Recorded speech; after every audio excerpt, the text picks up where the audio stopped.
보물이 되는 지식을 찾아 떠납니다. 펼쳐라 보물지도. 네, 나만의 기술이 하나쯤은 있어야 하는 시대입니다. 그래서 두 분의 기술은 무엇인지도 궁금한데요. 나 이런 기술 좋다. 뭐 있어요? 깐죽거리기. 나 아닌데 여긴데? 여긴가? 여긴데 잘못 짚었다. 그런가? 경환 씨는 나만의 기술. 저는 기술 뭐가 있을까요? 저는 이제 먹고 살기 위해서 네. 타짜의 기술을 좀 에? 농담이고요. 아이들한테 가끔 재밌게 이제 뭐 동전 숨기기 이런 거 가끔 쓰고 혹은 또 저는 통기타 치면서 이렇게 노래하고 하는 네 그냥 잔기술 정도. 네. 잔기술. 중요한 기술이죠, 사실. 아이들과 가깝게 지낼 수 있는 기술들이니까.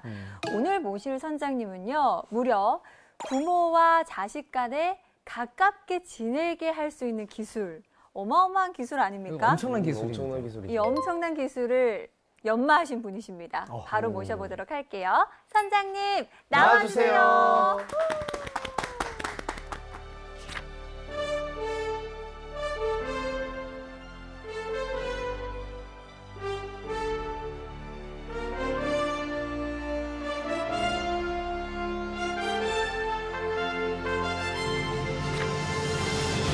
선장님께서 부모와 자식 간 가까워질 수 있는 방법, 기술을 잘 알고 계시다고 해서 저희가 모셔봤습니다. 가까워질 수 있는 기술이요. 사실 생각해 보면은 처음에는 가까웠는데요. 엄마와 사실 한 몸이었죠. 가까워져야 될 필요성을 어느 시점에 느끼신다는 거는 좀 그 사이에 멀어지신 건지도 모르겠습니다. 그래서 오늘 제가 말씀드릴 기술은 한편으로는 멀어지지 않는 기술이라는 표현이 더 정확할 것 같습니다.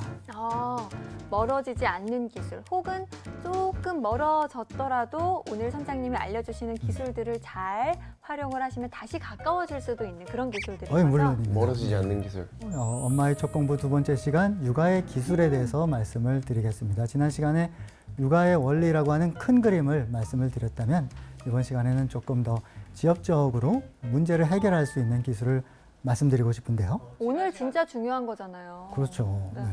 알겠습니다. 오늘 선장님과 함께하는 육아의 기술, 여러분들 박수로 시작해 보겠습니다.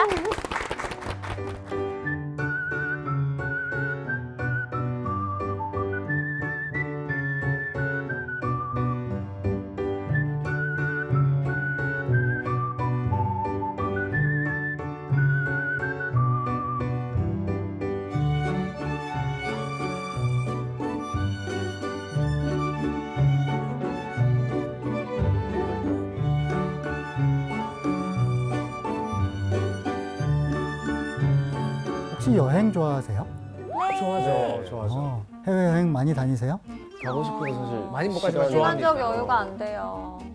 그러면은 요 퀴즈를 잘 푸실 것 같으니까요. 제가 먼저 이거 맞추면 해외여행 비행기 티켓 주나요? 한번 동댕을 줄 겁니다. 맞추고서 말씀을 하시죠. 누가 맞추시나 보겠습니다. 그럼.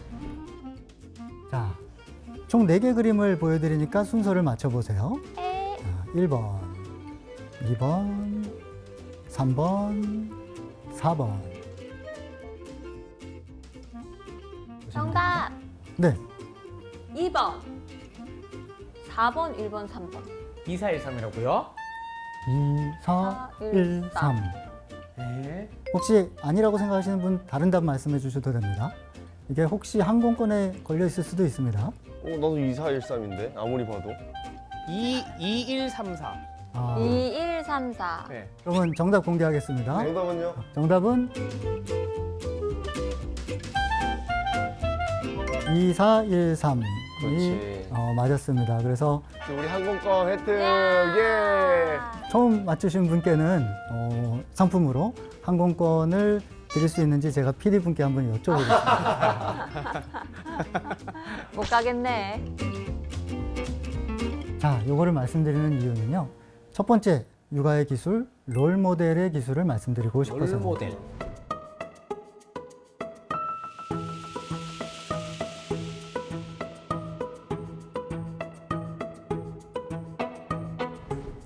아까 그 그림 순서를 보면 맨 마지막에 아이한테 산소 마스크를 끼워줬단 말이에요.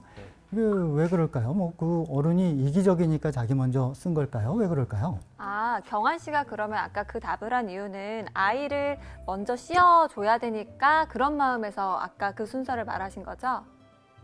네. 그러니까 보통 이렇게들 많이 생각을 하실 하시긴 수 하죠. 있죠. 네.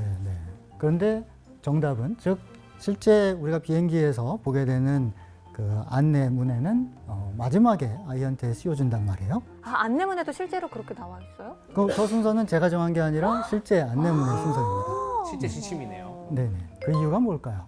그래도 엄마가 살아야 애를 케어할 수 있으니까요. 그렇죠. 중요하니까 네. 아이한테 산소 마스크를 씌워주는 순간 어머니가 산소 공급이 부족해서 실신을 해버리면 둘 다 위험에 빠지는 거잖아요. 아이가 엄마를 돌볼 수는 없으니까. 그러니까 순서상 어머님이 먼저 자신을 챙기셔야 아이를 돌볼 수가 있게 되는 것이죠. 근데 보통 반대로 하시는 어머님들이 훨씬 많으시죠. 아이가 먼저니까. 그렇죠. 네. 막상 저 상황이 되면은 맞아요. 어떨지 몰라요. 그죠? 네. 본능적으로. 네. 그래도 설명을 들으면 비행기의 안전에서는 그럴 것 같은데 사실 이게 우리 일상생활 육아에서도 마찬가지로 적용이 된다는 거죠. 아, 예를 들면 아이가 만약에 몸이 아프다. 그러면은 간병하고 하느라 부모님이 굉장히 힘드시잖아요. 네. 근데 그럴 때는 부모님도 어느 정도 자기의 건강과 마음도 챙기셔야 돼요. 근데 그럴 때 그런 걸 좀 권하고 상의를 하려고 하면은 부모님들이 보통 어떻게 말씀하실까요? 내 새끼 먼저 챙기라고. 그렇죠. 내 아이가 이렇게 아픈데 어떻게 날 챙겨요? 이런 죄책감. 근데 그게 과연 아이에게는 어떤 영향을 줄 것인가 우리가 생각을 해볼 필요가 있는데요. 사실 아이가 아프지 않을 때도 마찬가지예요. 육아를 하다 보면은 부모 입장에서 힘들 때가 많이 있을 수 있는데 그럴 때 어떻게 할 것이냐. 억지로 희생하는 육아에는 부작용이 있다. 요게 이제 중요합니다. 어떤 부작용이 있는지 한번 살펴보겠습니다. 네.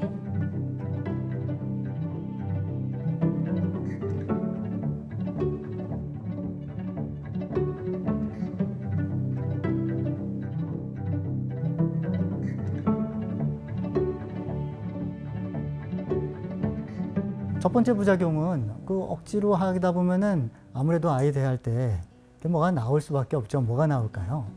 짜증. 짜증. 그렇죠. 스트레스, 그 반응, 짜증 이런 게 안 나올 수가 없죠. 그러면 우리 아이에게 좋은 감정을 주기 위해서 육아에 헌신하는 건데 그걸 너무 억지로 참고 하다가 짜증 같은 게 계속 나와버리면 그게 아이에게 좋을 리가 없겠죠. 오히려 악영향이 될 수. 그렇죠. 어머님이 좀 산소 마스크 호흡을 하시고 아이를 대하는 게 훨씬 좋고 또 두 번째 부작용이 있습니다. 예를 들면 나는 속에는 짜증이 나고 너무 힘들어요. 하지만 그거를 억지로 참고 아이한테는 내색을 안 하고 있습니다. 하는 경우가 있을 수가 있거든요. 그런 부모님도 많으시죠. 많죠. 네. 그렇죠. 엄마가 화병이 생기나? 골물 것 같아요. 한마디로 말하면 그 모습을 아이가 보면서 자란다는 건데요. 조금 구체적으로 말씀을 드려볼게요. 저희 실제 사례인데요. 상담하다 보면 그런 경우가 있어요. 어머님, 아버님이 아이를 데려오는 경우가 물론 많이 있지만 때로는 우리 아이 좀 데리고 가보셔야 될 것 같아요 해서 오시는 경우들이 있죠. 근데 어머님은 우리 아이는 굉장히 잘 지내는데 왜 가보라는지 모르겠어요. 참 뜬금없는데 어쩔 수 없이 등 떠밀려서 왔어요. 이런 경우들이 있거든요. 알겠습니다. 그러면 아이 마음을 제가 좀 들어봐야 되니까 잠깐 나가 계세요. 하고 아이에게 사실은 이제 들어올 때부터 그 표정부터가 많이 어둡고 이럴 경우가 많죠. 이제 제가 그래서 어때? 좀 힘든 거 없니? 힘들지 않아? 뭐 이런 걸 물어보면은 그냥 한두 마디에 벌써 눈물이 펑펑펑 나오는 아이들이 있습니다. 자기 마음을 알아주니까. 그렇죠. 네. 그리고 역으로는 평소에는 그 마음을 내색을 못했으니까. 근데 그러면 왜 내색을 못했는가 우리가 생각을 해봐야 되잖아요. 그거를 좀 들어보면은 우리 엄마가 지금 엄청 힘들게 지금 우리 키우고 생활하고 있는데 나마저 힘들다 혹은 내가 뭐 잘못을 저지르거나 이러면 우리 엄마가 못 견딜 것 같아요. 무너질 것 같아요. 그래서 굉장히 꾹 참고 바른 생활을 하고 있는 그렇지만 속으로는 굉장히 그 부담을 느끼면서 지내고 있는 그런 아이들이 있을 수가 있는 거죠. 아이고. 애들 눈에는 다 보이는구나. 부모가 참는 거를. 느끼겠죠. 모범적인 생활하는 아이가 진짜 선성적으로 모범적인 경우들도 있지만요. 실은 조금 더 풀어지고 뭐 장난도 치고 해도 되는데 그거를 억지로 버티느라 모범적으로 하고 있는 아이들도 많고 그걸 우리가 좀 알아줄 필요가 있는데요. 가끔 이제 부모님 입장에서는 본인도 너무 힘들고 본인 힘든 거에 집중을 하다 보니까 내가 이렇게 힘들게 참고 육아를 하면 우리 아이가 잘 돼서 나를 굉장히 고마워하겠지 이럴 수 있는데 물론 고마운 마음도 있을 수 있어요 한편으로는. 그런데 그 시간이 아이 입장에서는 굉장히 부담되고 엄마가 조금 더 편하게 생활해 줬으면 좋을 텐데 이런 오히려 마음으로 생활하고 있을 수 있다는 거 우리가 기억할 필요가 있습니다. 그리고 또 하나가 중요한 게 제가 말씀드린 롤모델. 롤모델. 롤모델. 부모는 아이에게 롤모델이 된다 하는 것인데요. 부모를 보면서 인생은 뭐 나름 즐거운 거구나. 아니 큰 걱정 없이 저렇게 살면 되는 거구나. 뭐 대단한 거 없고 그냥 살만하네. 이걸 부모를 보면서 느낄 수가 있는데 그 메시지를 주셔야 되죠. 그런데 부모가 억지로 힘들게 하면서 지내는 모습을 주로 보면 아이 입장에서는 어떨까요? 세상이 팍팍하구나. 그렇죠. 인생은 고달파. 고달프구나. 쓴맛이구나. 네, 그렇죠. 쓴맛이구나. 참 저렇게 힘든 거라서 기를 쓰고 참고 살아야 되구나. 이런 메시지를 줄 수가 있죠. 네. 그래서 그렇게 주지 않으려면은 육아는 어떻게 보면은 부모님이 두 마리의 토끼를 다 잡으려고 하시는 게 필요하다. 내 아이의 행복과 나 자신의 행복 두 마리를 균형 있게 잡으려고 노력하시는 게 필요하다 하는 말씀을 드리고 싶습니다. 무조건적인 희생을 할 게 아니라 일단 나도 즐겁고 행복해야 우리 아이도 즐겁고 행복하다라는 생각을 기본적으로 하셔야겠네요. 그게 가장 베스트고 순조롭게 갈 수 있는 길이에요. 물론 상황이 엄청 열악하면은 자신을 어느 정도 희생해서 그렇죠. 아이를 먼저 챙겨야 될 일이 생길 수 있죠. 그걸 부정하는 거는 아닌데 마치 그 오해하셔갖고 어떤 부모님들은 내 행복 먼저 챙기는 거구나. 막 나가 노시고 이러면 안 됩니다. 내 행복이 최고야. 흥청망청. 아이고. 보세. 약간 이런. 엄마 이거 사줘. 아이고 아빠가 어제 술을 먹는다고 돈을 다 써버렸네. 잘했네, 잘했어. 이건 아니다. 그렇죠. 네, 알겠습니다. 이렇게 하시면 안 됩니다. 네, 그래서 어디까지나 균형의 문제이긴 하지만 결국은 단지 아이를 내가 희생해서 단지 아이를 잘 키우는 게 아니라 아이가 내 모습을 보면서 잘 크는 것, 나도 함께 잘 사는 것 이걸 목표로 하셨을 때 더 순조롭고 쉽게 아이가 행복해지는 것이죠.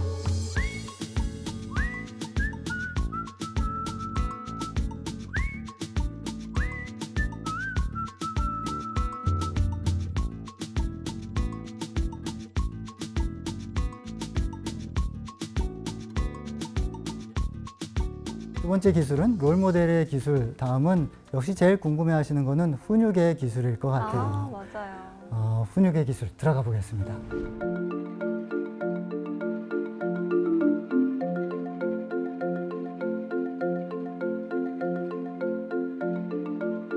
지난 시간에 훈육은 할 거 하고 안 할 거 안 하게 가르쳐 주는 것이다 라고 말씀을 드렸는데요. 만약에 아이가 막 진흙탕 속에서 뒹굴면서 재밌게 놀고 있어요. 네. 그러면 훈육을 해야 할까요? 어떨까요? 약간 애매하게 재밌게 놀면은 말리고 너무 재밌게 놀면 놔둘 것 같아요. 그것도 고려해 볼 사항인 것 같습니다. 그죠? 굉장히 스페셜한 기회인데 그걸 망치면 또 안 되니까. 그러면 좀 더 일상적으로 있는 거. 아이가 초콜릿 아이스크림을 막 먹고 있는데 네. 얼굴에 막 묻히고 막 뭐 옷에도 막 흘리고 아이고. 이러고 먹고 있어요. 네. 그러면은 어떻게 하면 좋을까요? 빨래를 시켜요. 빨래를. 또 네가 책임져. 네가 책임져. 네. 근데 대부분들은 그렇지. 옷에 안 묻게 먹어 이렇게 맞아, 얘기를 맞아. 이런 거 가르치시죠. 사실 진흙도 그렇고 아이스크림도 그렇고 건강과 위생에 크게 뭐 걸리지만 않으면 어느 정도는 좀 허용해도 되지 않을까. 그렇죠, 그렇죠.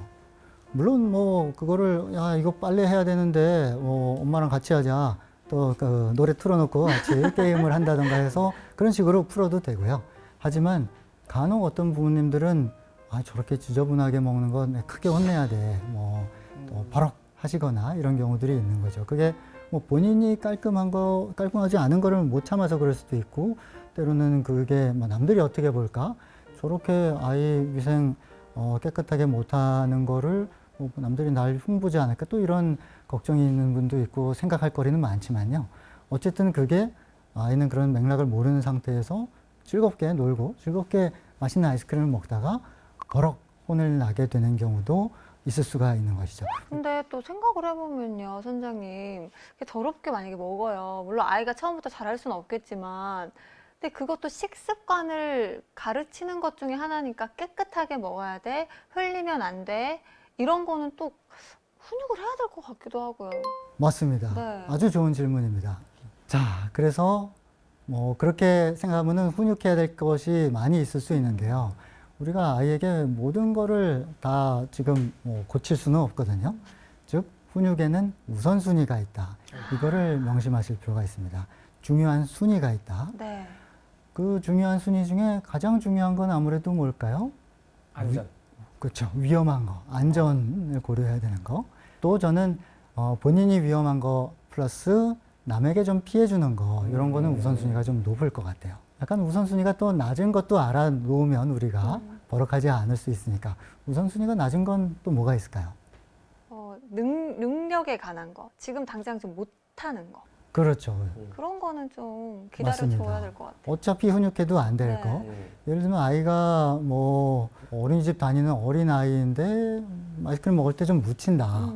이거를 설령 묻히지 말고 먹으라고 지금 한다고 안 묻히게 되지는 않을 거 아니에요. 그렇죠. 그거 흘릴 거고 네. 계속 앞으로 할수 한동안은. 없는 거. 네, 그래서 어차피 할 수 없는 거 괜한 잔소리를 받으면 아이도 힘들고 결국은 그게 우리 엄마 아빠가 하는 잔소리는 어차피 내가 안 되는 거 자꾸 얘기해.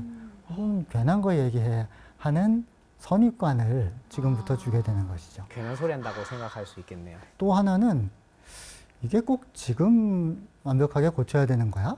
요것도 생각을 해보시면 우선순위가 낮은 항목을 추려낼 수 있는 거죠. 거꾸로 생각하면 아 이거 그냥 내버려 두면 몇 년 후에 알아서 할 것 같은데 아 얘가 이거를 묻히고 먹는데 뭐 학교 가서 친구들이랑 먹다가 좀 많이 묻혀서 친구가 야 너 많이 묻었다 그러면 스스로 고칠 것 같은데 뭐 이런 것들이죠. 예를 들면 그런 거를 지금 완벽하게 고치려고 하나는 고치려고 해도 안 되고 상처만 입고 또 굳이 그렇게 안 해도 시간 가면 될 만한 것들을 부모님의 어떤 자기 취향, 기질 때문에 맞아. 심하게 훈육을 하고 계신 경우들이 맞아. 있는 거죠. 안 되니까 어. 어차피 흘리잖아, 옷에. 네. 해도 말 못 고치고. 그래서 그냥 종이컵 잘라서 네. 꽂아줘요. 아. 애기 옷 더러워지는 게 싫어서 그냥 종이컵에 꽂아주면 안 흐르니까. 잔소리 대신에 다른 방법을 쓰는 그냥 거예요. 그렇게 내가 이렇게 해주지. 하고 딱 꽂아. 그렇죠. 그것도 좋은 방법이에요. 좋은 방법이고, 이 흘리는 문제를 안 흘리는 식으로 해결할 수도 있지만, 그런 식으로 좀 장치를 머리 써서 만들어서 해결할 수도 있구나 하는 거를 롤 모델로 보여주신 거예요. 역시 아주 훌륭한 롤 모델을 하고 계신 것 같습니다. 와. 잘했어요. 아니 근데 저는 우리 선장님이 하신 말씀 중에 진짜 많은 부모님들이 잘 안 되는 것 중에 하나가 지금 당장 좀 이렇게 흘려면서 묻히고 먹어도 학교나 이런 데 가서 아이들이 좀 놀리고 하면 자기도 인식을 해서 고치겠지 하는 이거 있잖아요. 놀림 받으면 바뀌겠지. 부모님은 그 놀림 받을까봐 애를 과하게 가르치고 단속을 시키시거든요. 근데 선장님이 말씀하신 것처럼 좀 놀림 받아도 되고 좀 나가서 지 스스로 깨달아도 된다. 이거를 부모님이 그 강박을 벗어나는 순간 확실히 잔소리가 줄 것 같아요. 그렇죠. 그리고 그러기 위해서 훈육의 우선순위가 높은 거는 안전과 남에게 피해 안 주는 거잖아요. 결국 그런 데서 놀림 받으면서 친구를 못 사귀고 이러는 거는 그 묻히고 먹어서가 아니라 남에게 피해 주는 행동이 있으니까 그렇게 되는 거죠. 그래서 그런 우선순위 높은 훈육들이 잘 돼 있으면 그런 낮은 것 때문에 야 너 오늘 많이 묻혔어 라든지 뭐 이런 것 때문에 친구 관계가 나빠지거나 맞아. 이러지를 않죠. 맞아요. 그래서 그 우선순위에 따라 훈육을 하시면 훨씬 효율적으로 핵심을 짚어가면서 훈육을 하실 수 있지 않나 하는 생각을 말씀을 드립니다.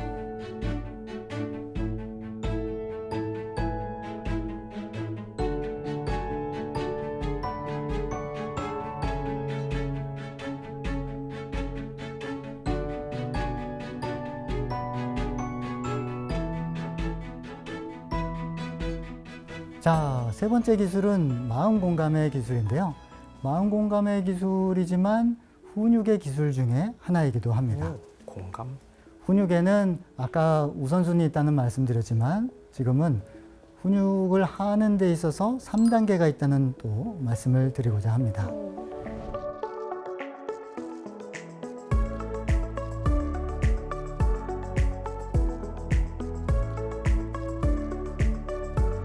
첫 번째 단계는 그런 거죠. 그거는 하면 안 돼. 아니면 그거는 네가 당연히 해야 돼. 라고 한마디 하면 되는 거. 그러면은 아이가 그냥 이해해서 말을 듣는 경우도 있을 수 있죠. 사실 일상에서는 그런 경우가 많이 있을 거예요. 그게 잘 안 될 때가 우리가 고민을 하고 상담을 하는 것이지, 뭐 그런 거를 하나하나 카운트하면 가볍게 말해도 되는 경우들이 있죠. 근데 그런 경우까지도 마음 공감을 일일이 다 해줘야 된다, 이런 뜻은 아닌데, 때로는 그 마음 공감이 방송에서 중요하게 다루다 보니까 어떤 부모님들은 훈육 하나 가볍게 하는 것도 굉장히 노심초사하시면서 맞아. 이걸 내가 공감을 해주고 훈육을 해야 되나 이러실 수가 있는데요. 그거는 아닌 거죠. 우리 일상적으로 훈육할 거 그냥 가볍게 해서 아이도 수긍하고 되는 거면 그렇게 하시면 된다.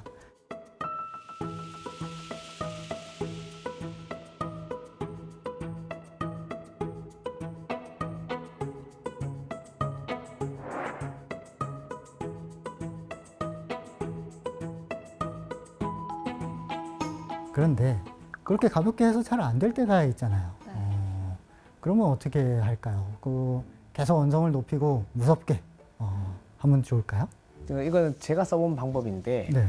그래서 저는 이제 학생 중에 한 명이 이제 예전에 거짓말을 하는 학생이 있었는데 처음에 한두 번은 이렇게 하면 다른 거 더 재밌는 거 뺄 거야? 그냥 이런 식으로 막 겁주듯이 이렇게 아니면 너 뭐 재밌는 거 해주려던 거 안 해줄 거야? 그리고 부정적으로 이렇게 하니까 더 반항심이 생기는 것 같더라고요. 그래서 어느 순간에는 야, 너 이거 거짓말했는 걸 내가 알았을 때 내가 너무 슬퍼서 내가 너무 슬펐어. 그래서 선생님이 엄청 충격받은 것처럼 이렇게 좀 하면서 했더니 효과가 있었어요.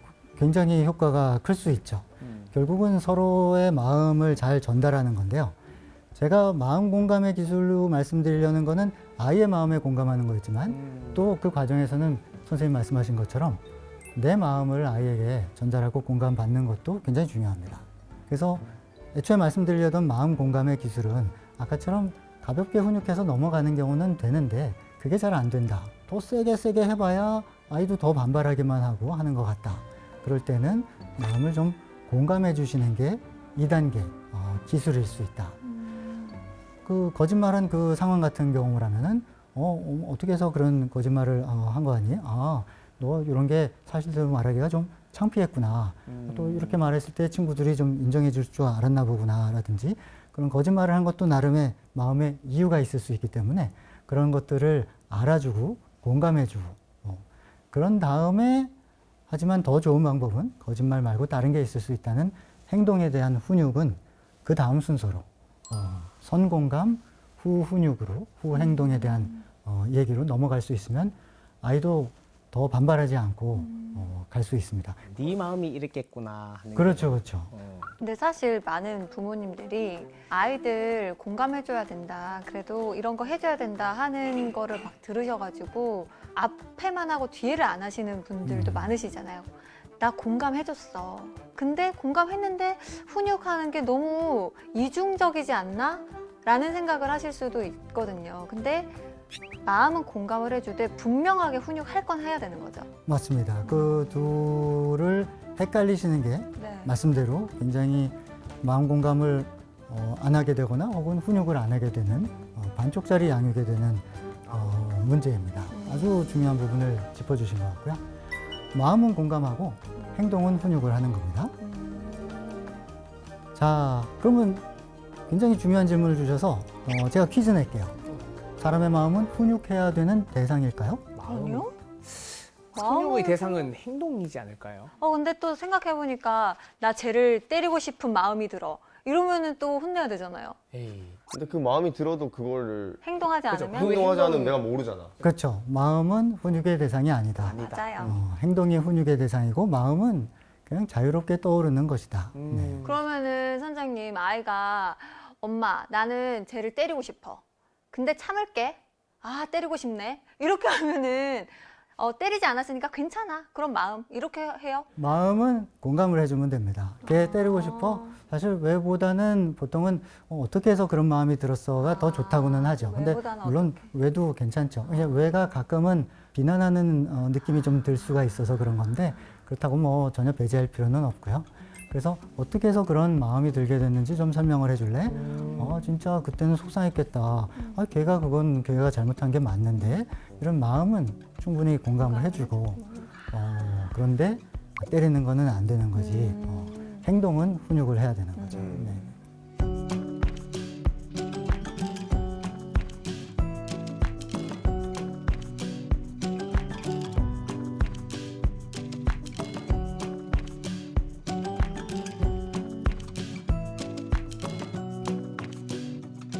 자, 그런데 이게 훈육의 3단계라고 말씀드렸기 때문에 지금 사실 1, 2단계가 나왔어요. 그냥 한마디로 끝나도 되는 일상적인 경우도 있다. 그게 안 될 경우에는 그 한마디 하는 거를 더 무섭게 버럭으로 가지 마시고 차라리 마음 공감으로 가시라. 마음 공감, 그 다음에 훈육을 하시는 2단계가 있었고요. 근데 그게 안 먹히는 아이들도 있죠. 맞아요. 뭐 말이 그냥 귀에 들어가지 않게 바닥에 뒹굴고 있고 뭐 이런 친구들이 있을 수 있잖아요. 또 사람에 따라서는 평소에 안 그러다가도 그럴 수가 있고 그럴 때는 어떻게 하면 좋을까요? 그러니까 만약에 말씀하신 것처럼 마트를 갔어요. 그래서 지난주에 장난감을 샀는데 또 사달라고 떼를 써요. 그래서 우리 선장님께서 마음 공감을 하고 훈육을 하라고 하셨지? 라고 해서 너가 장난감을 또 사고 싶구나. 하지만 우리 가게 형편상 매주 너에게 장난감을 사줄 수는 없어. 라고 했어요. 근데도 뭐라는 거야? 하면서 막 사줘! 막 이러면은 그때는 어떻게 해야 되는지. 네, 그때가 바로 3단계가 필요한 네. 시기인데요. 조금 반응을 안 해주고 기다리시는 게 필요합니다. 기다려야 돼요? 네네. 난 냅두고 가는데 그냥. 이런 부모님들도 많으시죠. 무반응. 근데 정말 차 타고 집으로 가시진 않잖아요. 좀 거리를 저기 가서 두는 안 거죠. 보이는 곳에 숨어서 쟤 뭐하나 이렇게 보고 있지. 그렇죠. 그것도 일종의 무반응에 가까운 것이죠. 물론 아이가 또 너무 여리면 진짜 부모가 가버렸다 해서 상처받으면 안 되니까. 하지만 뭐 기가 센 애들이야 그 정도로 상처받지 않을 수도 있고 아이 보면서 할 거긴 한데 역시 그 맥락은 그 순간에는 좀 무반응으로 기다려 주셔서 아이가 그래도 내가 공감해주는 말을 했을 때 그게 귀에 들어갈 정도의 진정은 돼야 할 수가 있는 거니까요. 우리가 대화를 조금 무반응을 하시면 그 자체가 무반응이 아닙니다. 무반응은 메시지를 주니까. 메시지를 주는 겁니다. 네. 그거 소용없어 라는 메시지를 주는 겁니다. 이게 와이프가 그랬는데 애들 혼낼 때도 공개 처형을 하지 말라더라고요. 여럿이 있는 데서 혼내지 말라고. 누가 보는 따로. 앞에서. 그래서 저희 부모님들도 어릴 때 집 가서 보자. 이런 거 많이 하잖아요. 너 집을 가서 보자. 이런 거 많이 하시잖아요. 그렇죠. 네. 공개 처형하지 말라더라고. 교실에도 똑같아요. 네, 따로 불러서 이야기해 주는 게 좋다고 합니다. 그 공개 처형이라는 게 뭐 아이를 공공장소에서 굉장히 창피를 주고 비난을 하고 뭐 이런 거는 바람직하지 않죠, 물론. 근데 아이가 또 말씀하신 것처럼 마트에서 자발적으로 뒹굴고 있으면 또 한편으로는 어쩔 수 없을 수도 있어요. 집 앞으로 그러니까 진짜 지금 가야 되는데 네. 얘가 계속 때를 써요. 그래서 제가 무반응으로 기다릴 수가 없는 상황이에요. 그러면은 어떤 부모님들은 일단 빨리 가야 되니까 알았어 하시고 넘어가는 분들도 많으시거든요. 그렇죠. 그럴 때 거기가 좀 마트다 이러면은 부모님이 본인도 압박감을 좀 느낄 수 있겠죠. 네. 주변의 시선 이런 게 네. 있고. 그런데 가능하시다면 그럴 때 단호하신 게 좀 좋습니다. 그리고 그럴 때는 그러려면 당할 필요가 있다. 우리 사회가 그거를 같이 공감을 좀 해주셔야 됩니다. 거기서 뭐 아이를 비난하거나 무슨 아이 너 뭐 애가 이런 식으로 하나 쟤는 뭐야 이런 식으로 하실 것도 아니고 애가 저렇게 하고 있는데 부모가 뭐 개입을 안 하고 있어 뭐 이러면서 하실 것도 아니고 그냥 그게 일반적인 훈육의 중요한 순간이에요. 그죠? 아이는 그럴 수 있는 거고 또 그럴 때 무반응으로 하면서 아이가 조금 스스로 진정할 때를 기다려주는 게 부모로서도 필요할 수 있고 그걸 주변에 있는 분들도 이해하시고 그냥 넘어가 주실 수 있는 좀 웃어주실 수 있는 어떻게 보면 그냥 여유롭게 지나가 주실 수 있는 웃는다고 하니까 비웃는 게 아니라 여유롭게 그걸 맞아 주실 수 있는 사회 분위기 사실 올바른 양육 훈육은 사회 전체가 힘을 합치는 거라는 얘기가 있잖아요. 그런 분위기가 좀 필요합니다. 그래서 결국 3단계는 아이가 공감하는 말도 들어가지 않을 때는 좀 무반응을 해야 된다는 건데 이것도 정말 무반응이라기보다는 어떤 반응의 메시지를 주는 거죠. 아이로 하여금 이래갖고는 소용이 없다. 지금은 떼쓴다고 되는 게 아니다. 그리고 더 좋은 신호는 내가 이렇게 뒹구는 것보다 내가 원하는 걸 뭐 말로 했더니 더 이게 쉽게 얻을 수 있네. 내가 뒹굴었더니 그 장난감은 영원히 안 사줬는데 그래도 너 친구가 이렇게 갖고 있는 거 보니까 나도 샘나서 사고 싶어 뭐 이렇게 얘기로 표현했더니 다음 주에는 살 수가 있었네 라든지 그런 뒹구는 거 외의 경험이 또 좋은 결과로 이어지는 이런 거를 유도해 줄 필요가 있고요. 근데 그러려면 아이가 스스로 그거를 자발적으로 말하기는 어렵잖아요. 그쵸. 부모가 좀 공감을 그때는 해주면서 그 얘기를 끌어내는 게 그 방향으로 가는데 도움이 많이 되죠.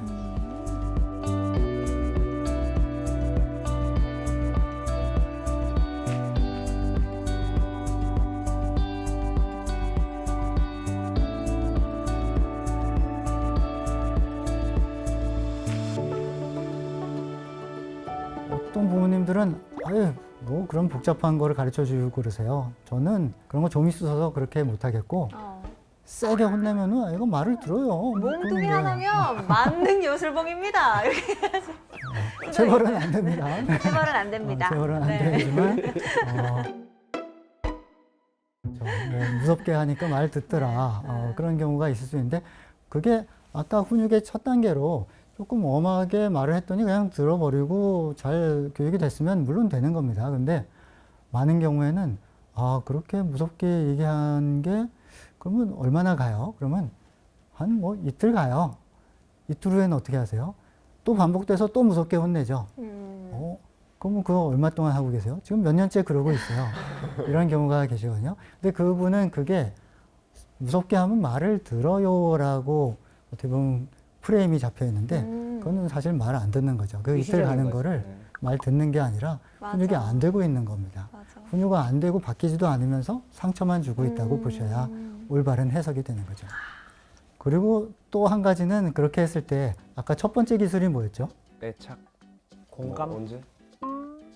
마음 전에. 지금 우리 선장님 눈동자 흔들리신다. 애착은 지난 시간에 첫 번째 단계였고 참 가볍게 훈육하는. 그거 전에 첫 번째 기술은 이제 롤모델의 기술이라고 롤모델. 너무 많이 들어와가지고 과부하 걸려서. 롤모델. 롤모델. 맞아. 근데 롤모델인 엄마 아빠가 훈육을 할 때 무섭게 화를 내면서 훈육을 한다. 그거는 일단 아이는 뭐 말 들어야죠. 뭐 힘의 차이가 나니까. 근데 거기에서 보는 건 뭔가 원하는 거를 관철시킬 때는 이렇게 좀 무섭게 힘으로 해야 되는 거구나를 또 롤모델로서 가르쳐 주시는 게 될 수가 있고 그러면 그 쌓인 어떤 분노나 학습이 나중에 역시 청소년이 되었을 때 이제는 내가 엄마보다는 힘이 세고 아빠도 뭐 내가 해볼만 한데? 라는 레벨이 됐을 때 결국은 부모는 점점 힘이 약해지는 거고 아이는 점점 강해지는 거기 때문에 그때 위험해지죠. 그래서 그 어릴 때 롤모델로서 좋은 걸 보여주셨어야 청소년기가 편해집니다. 그러니까 아이들이 어릴 때 강압적으로 또 폭력적으로 훈육하는 것이 어느 정도 들어가는구나라는 걸 보여줌으로써 그 친구도 힘이 세지고 커졌을 때 또 약자한테 똑같이 그럴 수 있다는 경험을 심어줄 수 있다는 거죠. 그렇죠. 부작용이네요, 부작용. 또 어릴 때도 조심해야겠네요. 자기보다 약한 친구나 동생한테 이미 나올 수도 있고 혹은 그러지 않더라도 어느 정도 컸을 때 나오기가 쉬운 거죠. 혹은 뭐 결혼 후에 자기 가족에게 나올 수도 있는 것이고. 그러니까 결국은 그런 식으로 힘의 차이로서 눌러서 하는 훈육을 너무 남발하진 마시라. 뭐 그거는 어느 정도 권위는 있어야 되지만 그래도 그렇게 내가 널 훈육을 하는 거는 이래서 그런 거야라는 설명이나 납득 또 아이 마음에 대한 공감 아이 입장에서 내가 이래서 지금 속상해서 이렇게 때를 쓰는 거를 알고 계시네. 내 마음 몰라서 지금 안 들어주는 거 아니구나. 내 마음 다 알아주는데 그렇다면 왜 안 들어주지? 이거는 안 되는 거니까 안 들어주는 거구나. 이 방향으로 가셔야 된다는 거죠.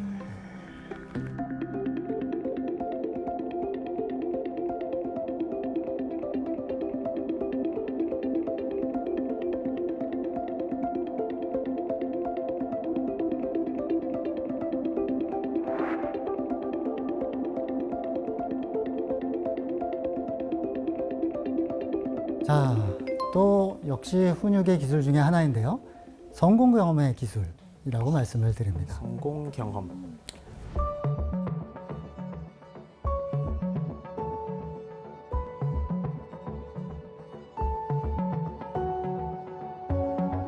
이런 질문을 받는다고 쳐보죠. 어떤 부모님이 우리 아이 이런 거 좀 시켜도 될까요? 우리 아이 뭐 이런 테니스, 뭐 태권도 이런 거 보내도 될까요? 뭐 이런 거 도전을 해보게 해도 될까요? 이런 고민이 있으실 수 있는데요. 그런 질문을 하시면 뭐라고 답할 수 있을까요, 우리가? 아이도 그걸 원하나요? 굉장히 중요한 포인트입니다. 네네네. 어떤 부모님들은 우리 아이는 강하게 키울 거예요. 그러니까 이런 하기 힘든 거 조금 고통스럽더라도 참고 할 수 있게 훈련시켜야 돼요. 이런 부모님이 계신데 여기에 대해서는 뭐라고 말씀을 하면 좋을까요? 부모님이 굳이 감당하기 힘든 걸 시키지 않아도 이 세상이 충분히 많은 시련을 줄 건데 굳이 부모까지 나서서 아이를 괴롭히면서까지 할 필요가 있을까요?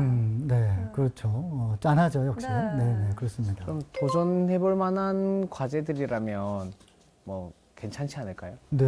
나도 그렇게 생각해요. 해야 되는 거면은 해야 되는 거지. 너무 터무니없으면 안 감당하기 되겠지만. 힘든 걸 시킨대잖아. 야, 근데 저걸 이겨내야 되는 거라면은 해야 되는 거지. 진짜? 지금 다 정답이 될 겁니다. 제가 설명을 마칠 때는 다 정답이 돼 있을 겁니다. 살다 보면 그쵸, 힘든 일이 많고 아이가 실패 경험이 있을 수밖에 없어요. 이거는 그냥 화면을 보면서 말씀을 드릴게요. 실패 경험을 하게 되면 아이는 꾸중이나 비난, 부정적 피드백을 받게 될 수밖에 없죠. 어느 정도는. 부모님은 꾸중 안 한다 하실 수 있지만 아이는 그래도 그 메시지를 분위기나 이런 걸로 받게 맞아. 되죠. 그러면은 자존감이 그 순간에는 조금 저하가 되거나 의욕이 떨어질 수가 있어요. 자신감이랑 의욕이 떨어졌으니까 뭐 노력도 좀 덜 하고 그러면은 실패 경험은 더 많아질 수 있겠죠. 악순환이 될 수 있겠네요. 악순환의 고리가 계속 돌아가는 게 무섭습니다. 이게 한 번에 끝나면은 뭐 별거 아니죠. 근데 돌아갈 수 있다는 게 무서운 점이죠. 이거를 어떻게 끊어주거나 해결해 줄 수 있을까요, 우리가? 저 두 글자를 바꾸면 됩니다. 경험 앞에 있는 네. 실패를 어. 성공으로 바꿔줍니다. 어떻게 바꾸면 되죠? 할 만한 거를 제공해주고 네네네. 야, 너 할 수 있었네? 오, 이런 잘한다. 식으로. 네네네. 그렇죠. 두 분이 거의 답에 근접해 가고 계신 것 같습니다. 이 질문을 하면 많은 경우에 나오는 거는 칭찬을 통해서 아이를 좀 북돋워줘야 된다 이런 말씀이 나와요. 일상생활에서 칭찬 많이 해줄 필요 있죠. 근데 이 수레바퀴 내에서 칭찬을 해주게 되면 아이가 실패 경험을 했는데 칭찬을 해주면 될까요? 안 타이밍이 되죠. 좀 애매하네요. 네. 그렇죠. 이건 안 맞죠. 아이는 더 혼란스러워질 수가 있겠죠. 맞아요. 이러면 혼란스러우면 자존감이 더 저하되고 될 수가 칭찬해줘도 있습니다. 안 될 때가 있네. 실패 경험을 아까 성공 경험으로 바꾼다는 말씀을 해주셨지만 그거를 조금 더 구체적으로 본다면 실패 경험이 돌아가는 거 옆에 성공 경험이 또 돌아가는 바퀴가 있을 겁니다. 그 바퀴를 찾아서 돌려주시는 게 중요합니다. 이 실패 경험을 마술처럼 성공 경험을 바꿀 수는 없겠지만 그거에만 주목하시지 마시라. 옆에 성공 경험의 바퀴가 지금 굴러갈 준비를 하고 있다 하는 걸 명심하시면 좋겠고, 이게 당연한 것 같은데 부모님들이 특히나 퇴근해서 아이 잠깐 보거나 이렇게 시간이 부족하시게 되면 요 짧은 시간 동안 아이 훈육을 해야지, 뭐 잘못된 거 고쳐주고 해야지만 생각을 하시다 보니까 실패 경험 잘 못하고 있는 거 이거 포인트 잡아서 훈육을 하려고 하거든요. 그러면 아이 입장에서는 부모와 함께 있는 그 짧은 시간을 결국 부정적 피드백을 계속 받는 게 될 수가 있죠. 즐거운 시간이 안 될 수 있겠네요. 그렇죠.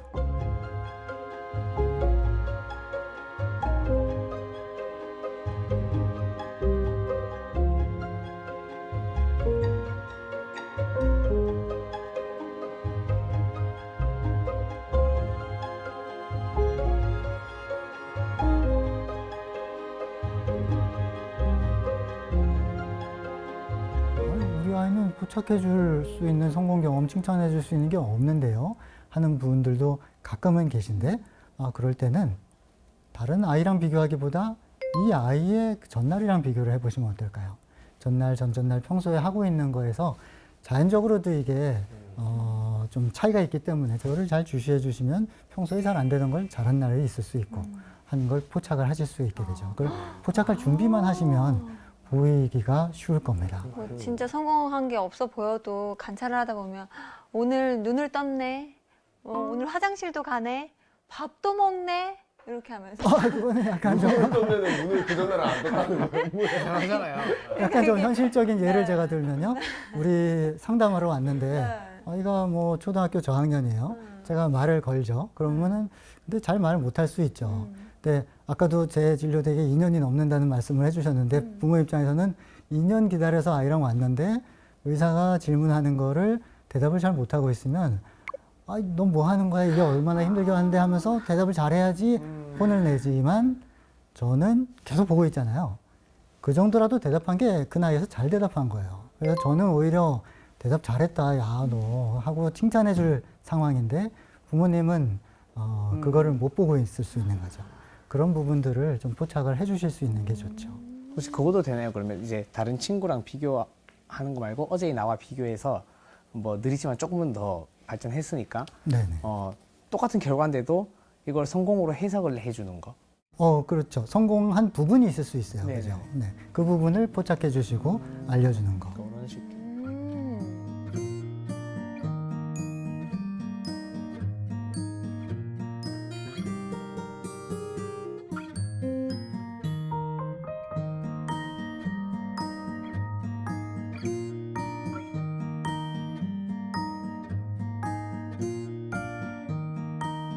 그래서 성공 경험에 주목해 주시라, 이게 중요하고, 때로는 성공 경험을 좀 일부러 만들어 줘야 될 수도 있어요. 내가 시간을 많이 내서 기다리는데 성공 경험을 충분히 보지 못할 수 있다. 지금 말씀하신 것처럼 실패 경험을 좀 너무 많이 하는 아이다. 내가 성공 경험을 포착할 정도로 시간을 충분히 내기 어렵다. 소중한 시간을 어떻게 쓸 것이냐, 성공 경험이 나올 때까지 계속 관찰하고 옆에 있을 것이냐, 성공 경험을 좀 일부러 만들어 주는 게 필요하고요. 그 일부러 만들어준다는 건 결국 아이의 능력과 과제의 균형을 좀 잘 맞춰주는 거죠. 그래서 아까 말씀하신 게 다 어느 정도 정답이라는 말씀입니다. 생각해 봤더니 아까 이제 질문 1번. 이런 경우 해도 될까요? 안 해도 될까요? 질문을 하시지만 내가 뭐 그 상황을 다 알지는 못하고 또 일일이 그거를 집안에 찾아가서 확인할 수는 없지만 어머님한테 한번 되물어 볼 수 있겠죠. 그러면 아이에게 한번 시키면, 할 기회를 주면 그게 성공 경험으로 끝날까요? 실패 경험으로 끝날까요? 한번 생각을 해봅시다. 그러면 어머님이 제가 다 전달받지 못한 그 수많은 정보를 떠올려 보면서 한 5초 지나면 솔직히 이거는 아이가 결국은 실패하고 끝날 것 같아요. 굉장히 안 좋았던 경험으로 끝날 것 같아요인지, 아니면 제일 바람직한 거는 그래도 좀 마지못해서 했는데 부모가 격려해서 좀 노력을 했더니 좋게 끝날 것 같아요. 성공해내거나 아니면 즐거운 경험으로 아이가 기억을 하거나 그렇게 될 것 같아요. 인지. 그거에 따라 좀 하시면 좋겠다. 그러면 그게 두 번째 질문으로 이어지죠. 너무 힘든 거를 우리 아이는 강하게 키워야 되니까 힘든 거를 극복해야 돼. 근데 그 능력과 과제의 균형을 맞지 않게 그걸 하면 아이는 결국 실패 경험을 반복하는 거고, 실패 경험을 반복해서 강한 사람이 될 수는 없다. 그 단계에서 성공 경험하고 그 다음 또 나아가고 하면서 성공 경험이 쌓여서 강한 사람이 되는 것이고, 근데 우리가 가끔은 정말 최고로 성공한 사람들 보면 처음부터 떡잎부터 달랐던 사람들이 있을 수 있어요. 그죠? 뭐 강호동 씨 그러면은 처음부터 100kg를 들었을지 몰라요. 우리 아이도 강호동 씨처럼 튼튼하게 키울 거야. 100kg를 쥐어주면 얘는 실패 경험과 좌절 경험만 되는 것이죠. 이 아이는 20kg부터 시작을 해서 30kg 성공 경험, 40kg 성공 경험을 해서 언젠가는 100kg를 넘어설 수 있을지 몰라도. 강동 씨도 아기 때부터 100kg를 들진 않았을 거예요. 그래요? 1, 2kg 들었을 때부터 성공했네 하면서 칭찬 받으면서 크지 않았을까요? 그랬을 수도 있습니다. 뭐 저도 정확히는 모르겠습니다만 어떻게 보면은 신화적인 성공 경험에서 어릴 때부터 뭐 이렇게 했대, 그거를 적용할 게 아니라는 거죠. 그거는 다 잊어버리시고 우리 아이가 성공 경험을 이어나가서 성장할 수 있는 루트인가, 그거를 생각하시는 게 핵심입니다. 저는 말씀 주신 것 중에 정말 와닿았던 건 실패 경험을 계속 한다고 해서 강한 아이가 되는 건 아니다 라는 말을 굉장히 되새기게 되네요. 물론 일부 아이들은 실패를 하면서도 계속 도전하는 이런 근성 있는 아이들이 가끔은 있죠. 근데 역시 그것까지 고려해서 어쨌든 성공 경험으로 이 아이가 그거마저도 좌절하지 않게 이어가셔야 되는 것이죠.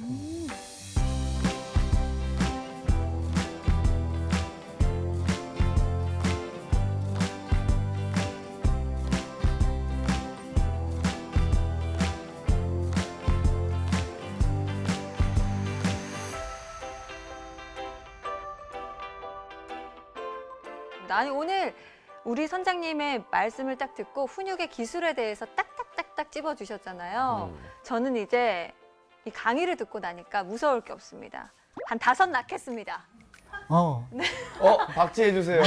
박제. 다섯 낳는답니다. 네. 아, 이대로만 하면 아이 훈육 할 수 있을 것 같습니다. 하실 수 있습니다. 네. 근데 확실히 우리 인욱 씨는 실제로 키우면서 저거는 내가 지금 훈육의 기술로 아이들에게 하고 있는 방법이고 이 부분에 좀 도입하면 좋겠다. 이런 부분 특히 많이 느끼셨을 것 같은데. 뭐 방법이라기보다는 아까도 계속 얘기했다시피 얼떨결에 했던 것들이 좀 몇 가지가 있고 항상 와이프랑 좀 이런 대화를 하는 것 중에 하나가 계속 뭐 하면 안 돼, 하지 마 이런 단어를 쓰지 말라고 자꾸 하더라고요. 이거 어렵다. 기분 좋을 때는 얘가 몇 번까지는 제가 이렇게 나오는데 그 몇 번이 딱 넘어가면 다시 원래대로 돌아오는 게 너무 어렵더라고요. 3번 했다가 4번째 번에 야! 바로 이렇게 되는 게 그런 기술을 좀 더 알려주실 그건 없습니까 혹시? 그 4번, 5번 참아갈 수 있는 기술. 참을성이 있어요? 참는 기술. 돌을 닦아야 참는 되지 기술. 않을까요? 근데 어떻게 보면 오늘 강의 나온 거 중에 있을 수도 있을 것 같습니다. 훈육이라는 게 지금 당장 완벽하게 고쳐야 될 것이냐, 아니면은 그 우선순위가 높은 것이냐, 제가 그 참을성이 없는 분들한테 먼저 그 우선순위가 높은가요? 위험하거나 남에게 피해를 주나요? 먼저 따져보고 그런데도 이제 훈육을 하실 수 있죠. 근데 그때는 내가 지금 더 세게 훈육을 하면 아이가 바로 바뀔 거라고는 생각하지 마십시오. 훈육을 하셔도 됩니다. 이거는 이렇게 하지 않는 게 좋겠다는 메시지 알려주셔도 좋습니다.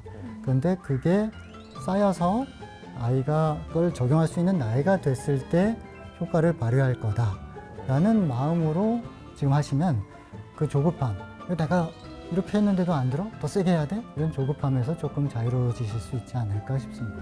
그걸 이제 훈육할 때 3번 동안 제가 생각을 해야겠네요. 하지 마라, 하지 마라, 하지 마라 할 때 동안 우선순위인가 아닌가를 생각했다가 우선순위가 아니다 싶으면 그래 알았다 하고 이렇게 좀 참는 또 방임해서는 안 되고. 그거까지 아니에요. 약간 내 마음이야. 정말 마지막으로 질문을 하나 드리겠습니다. 사실 부모가 권위적인 것과 부모가 권위를 가지는 것은 다르지 않습니까? 그렇죠. 근데 이 부분이 참 어렵다 하는 부모님들이 많으시거든요. 그런 고민을 하는 분들께 전하고 싶은 메시지가 있으시다면요?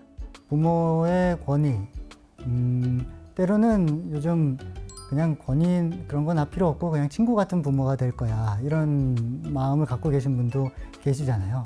근데 막상 해보면은 쉽지 않을 수가 있죠. 어느 정도의 권위를 통해서 아이에게 가르쳐주고 올바른 길로 인도하는 것은 필요한 경우가 많고 세상에 그냥 규칙이 그렇게 정해져 버려서 사회가 되는 게 있는데 그걸 너무 모른 채 사회로 나가면 아이들이 힘들어하고 좀 미움을 받게 되거나 친구를 못 사귀거나 이럴 수가 있게 되죠. 사회상은 이래야 하는 거를 가르쳐야 될 부분도 있다.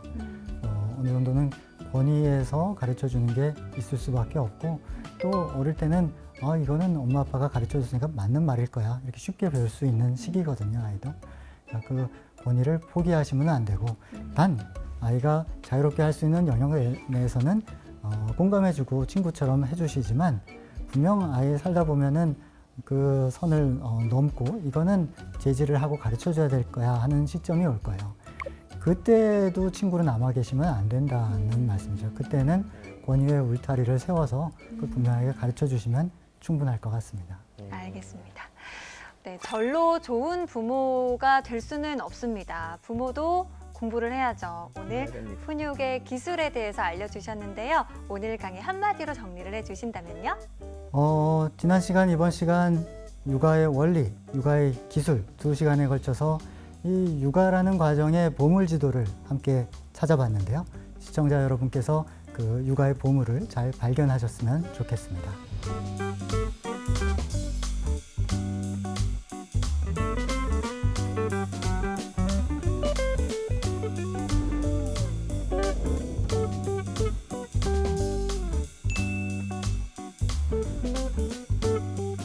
민욱 씨는 육아의 보물 좀 찾으셨습니까? 네, 저는 이제 확실히 어느 쪽으로 가야 될지 정해놨어요. 좀 겁이 나는데. 아니 그런 겁이 아니고 네. 훈육이나 이런 거는 와이프한테 넘기고 저는 애착 일단 놓친 애착부터 놓친 애착부터 빨리빨리 좀 쌓아갈 수 있는 그런 선장님의 시간이- 표정이 어두워지시는데요. 제가 그런 것 같지는 않고요. 일단 일관성이 있어야 된다. 그러니까 네, 일관성이 일관성. 있는데 저는 좀 이제 애착에 대한 거를 좀 중점으로 좀 먼저 해서 쌓아가야 될 것 같은 그런 느낌을 많이 받아요. 아 그 기본 원리 놓친 거를 일단 챙기겠다. 그렇죠. 왜냐면 지금은 제가 그게 없이 훈육만 훈육을 했죠. 들어가기 때문에 네. 네네네. 부지런히 내가 따라갑시다. 지금 어. 훈육을 너무 하고 싶은데 참았다가 애착 나중에 쌓은 다음에 팝콘 터지시죠. 바바바바바바. 경환 쌤은 오늘 어떻게 들으셨어요? 선생님으로서도 좋은 롤 모델이 돼야겠다라는 생각도 한번 했고요. 공감에서도 한 번 더 아이 입장에서 한 번 더 생각해보고 하는 부모뿐만 아니라 다른 주변에 있는 어른들도 한 번 더 생각을 해볼 수 있는 기회가 된 것 같습니다. 알겠습니다. 좋은 부모가 되는 법에 관한 말은 많습니다. 하지만 완벽한 답 하나가 있는 건 아닌 것 같은데요. 나와 그리고 우리 아이에게 최적의 답은 무엇일지 오늘 배우신 훈육의 기술을 통해서 고민해 보시면 좋겠습니다. 오늘 지식항해는 여기서 마무리하고요. 다음에 더 멋진 주제로 찾아오겠습니다. 다음 주에도 찾아라 보물지도!